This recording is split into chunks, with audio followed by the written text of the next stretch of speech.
Assalamualaikum warahmatullahi wabarakatuh.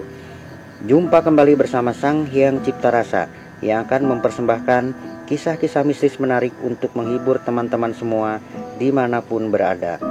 Sebelum ke cerita, terlebih dahulu kami ucapkan terima kasih yang sebesar-besarnya kepada teman-teman yang sudah bergabung di channel ini. Dan bagi teman-teman yang belum bergabung, silahkan mampir ke channel ini dan berikan dukungannya dengan cara subscribe, like, komen, dan share ke teman-teman lainnya agar channel ini semakin berkembang. Untuk menjaga privasi, dalam cerita ini nama tokoh dan tempat kejadian telah kami samarkan. Kali ini kami akan menceritakan kisah tentang seorang gadis angkuh yang merendahkan martabat lelaki sehingga berakibat fatal bagi dirinya. Seperti apa kisah selengkapnya? Kita simak ceritanya. Sate, teriak Casan sambil mendorong gerobak satenya. Berjalan menelusuri jalanan pedesaan yang padat penduduk.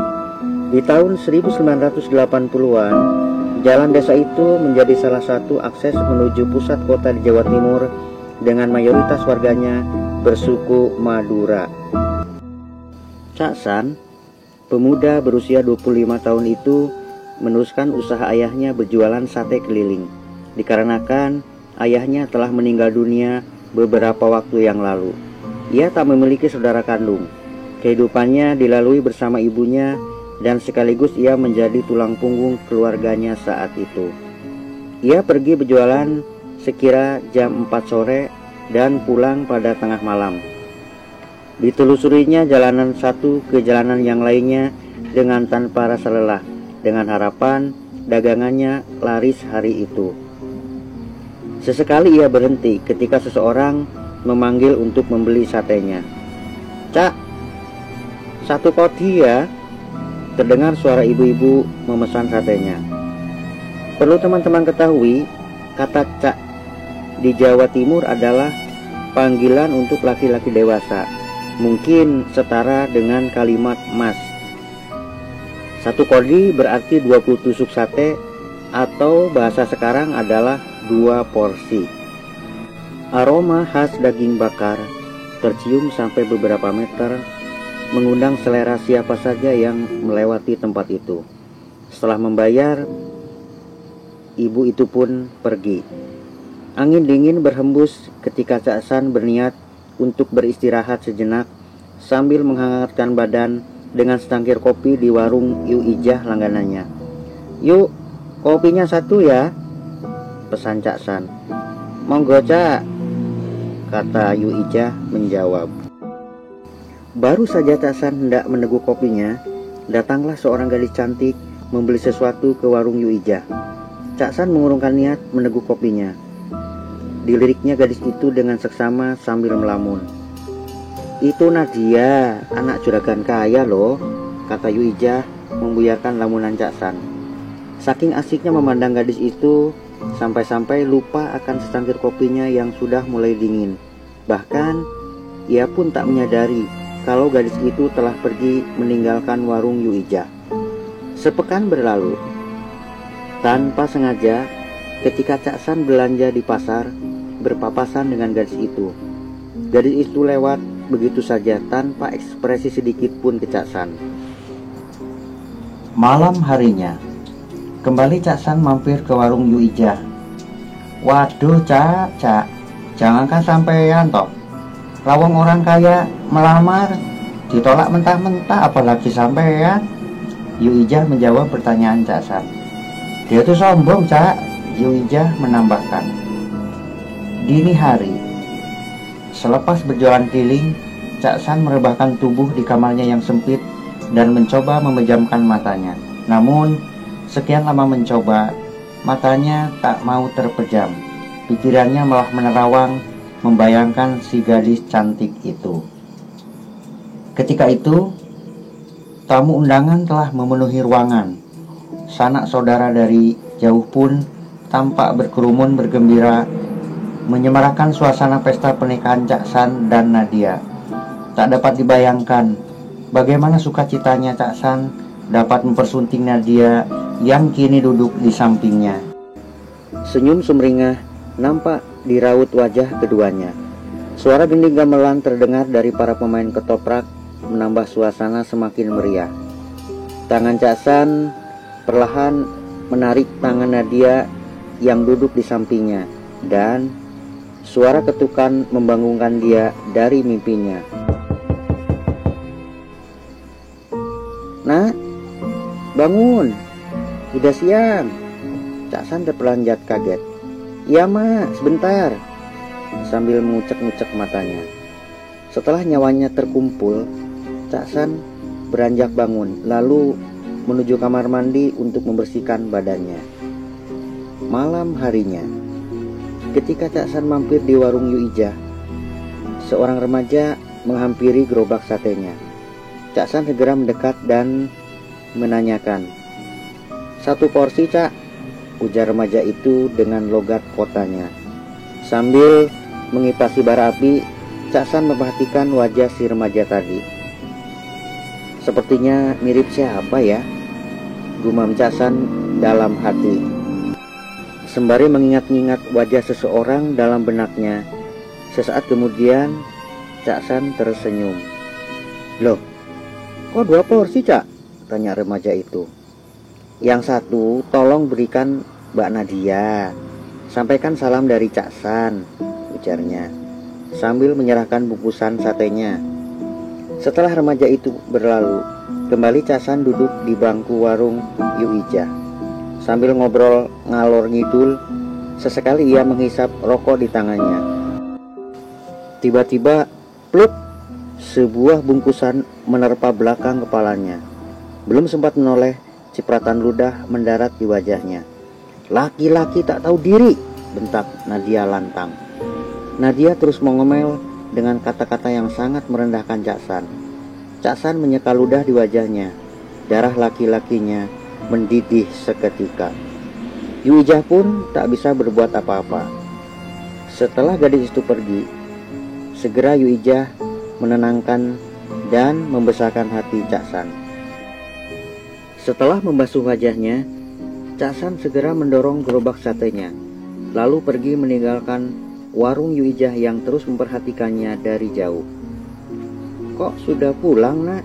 tanya ibunya ketika Cak San sampai di rumah. "Lagi tak enak badan, Mak," ujar Cak San berbohong. "Ya sudah, kamu istirahat saja, Nak," ujar ibunya kembali.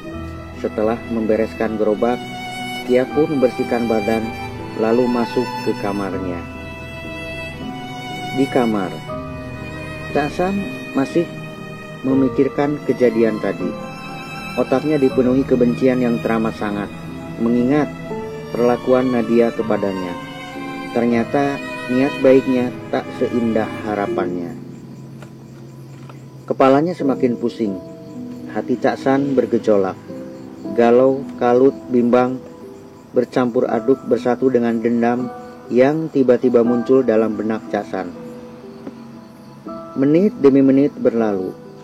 Ketika sayup-sayup terdengar suara orang mengaji, Cak San baru bisa memejamkan matanya dan tertidur. Esok harinya, Cak San berpamitan untuk tidak berjualan dan mencoba meyakinkan ibunya. "Mak, hari ini aku tak berjualan dulu karena ada janji dengan teman lamaku. Mungkin 2 atau 3 hari lah. Dan ini uang untuk bekal mak selama aku pergi." Seraya menyerahkan beberapa lembar uang ke tangan emaknya. "Ya wis, yang penting kamu hati-hati di sana ya," pungkas ibunya. Malam harinya, udara dingin pegunungan berhembus masuk ke celah-celah bilik bambu sebuah rumah sederhana yang beratapkan daun kelapa. Sepiring ubi rebus nampak mengepul, disertai 2 cangkir kopi terhidang di depan Cak San. Seorang lelaki paruh baya berbaju hitam dengan ikat kepala batik khas suku Madura. Lekdi namanya, lelaki paruh baya itu. Masih kerabat dari mendiang ayahnya. Cak San kemudian menceritakan semua kejadian kemarin malam kepada Lady. Ia mengharap pertolongan agar bisa memberi pelajaran pada gadis itu. Lady hanya manggut-manggut, sambil sesekali menghembuskan asap rokok lintingnya yang terbungkus daun jagung. Baiklah, Li akan membantumu, dengan syarat kau tidak boleh menikah dengannya. Apa kau sanggup melaksanakan semua ketentuannya? Ujar Lady. Setelah perbincangan dan Cak San menyanggupinya, Lady mempersilahkan Cak San untuk beristirahat. Malam kedua di rumah Lady. Terpaan angin malam tak menggoyahkan niat Cak San yang sudah benar-benar nekat, walau seburuk apapun resikonya. Rasa sakit hati kepada gadis itu mengalahkan akal sehatnya, sehingga rasa dendam membutakan mata hatinya. Sebenarnya Cak San adalah pemuda yang baik dan ramah kepada siapapun. Dia sering membantu siapa saja yang membutuhkan tenaganya. Hanya karena kejadian waktu itu yang membuatnya berubah, berbalik arah 180 derajat. Malam semakin larut. Nyamuk-nyamuk hutan berkerubung mengelilingi dan menggigit bagian tubuh Cak San yang terbuka. Namun semua itu tak menjadi halangan baginya. Ia duduk bersila menghadap ke sebuah nisan tua yang di bagian tengahnya berlubang sekepalan tangan.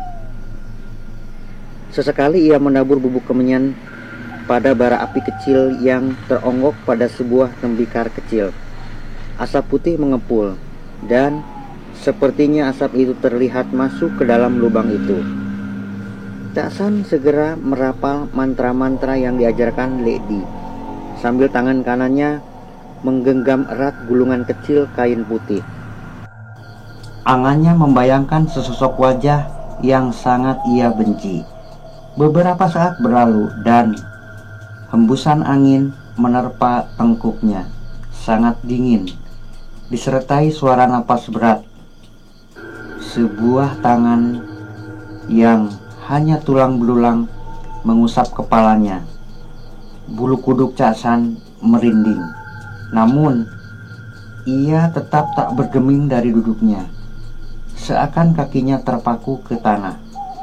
Cak San segera mengeraskan suara mantranya. Seketika sosok tangan itu melayang masuk ke dalam lubang tepat di depan Cak San. Beberapa menit berlalu. Sebuah sinar berwarna merah menyala berkilauan tiba-tiba muncul dari atas pohon besar, melayang masuk ke dalam lubang itu. Cepat ambil. Suara bisikan terdengar di telinga Cak San.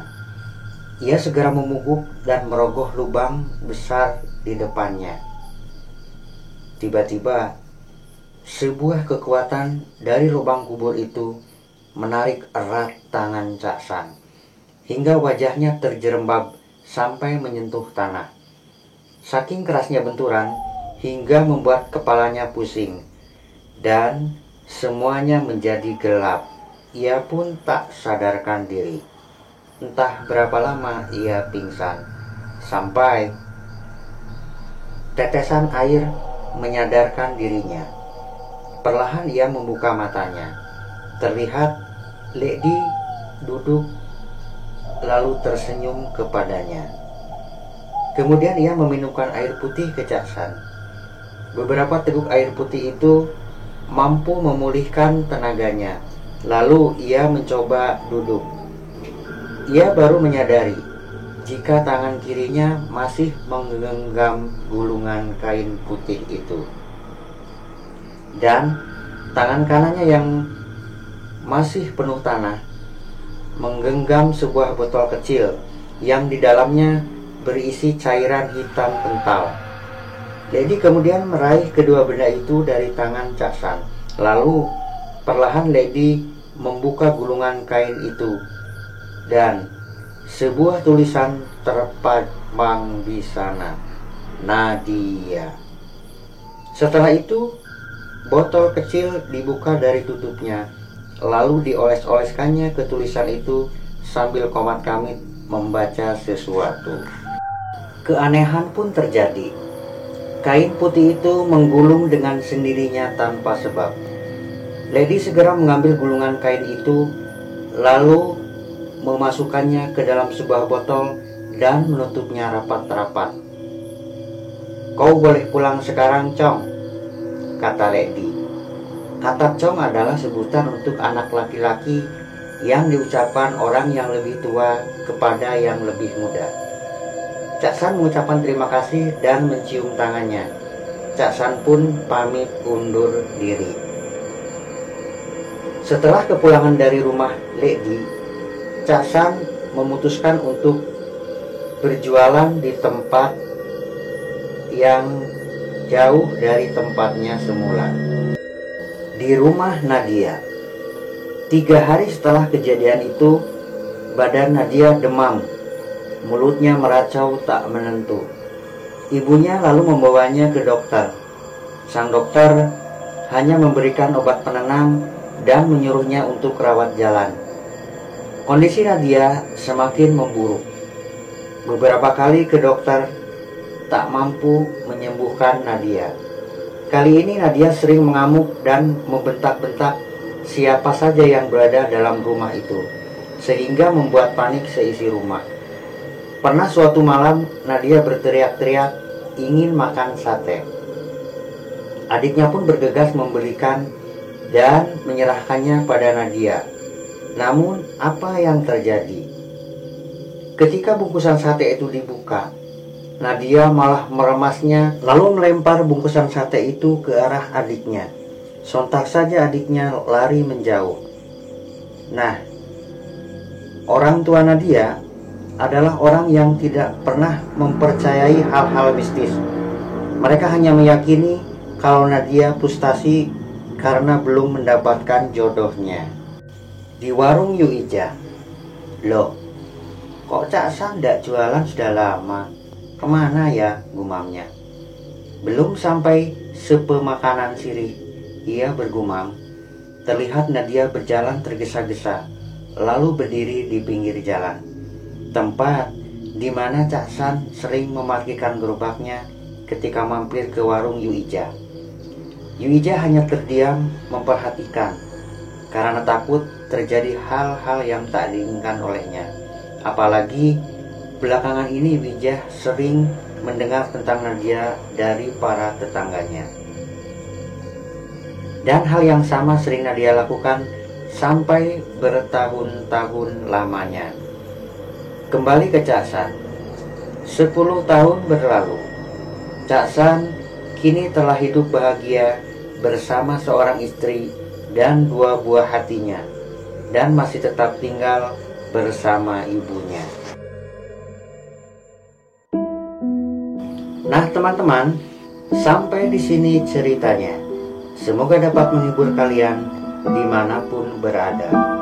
Mohon maaf apabila dalam menyampaikan cerita ini terdengar suara-suara lain yang bukan dari alur ceritanya.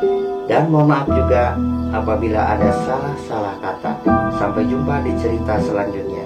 Assalamualaikum warahmatullahi wabarakatuh.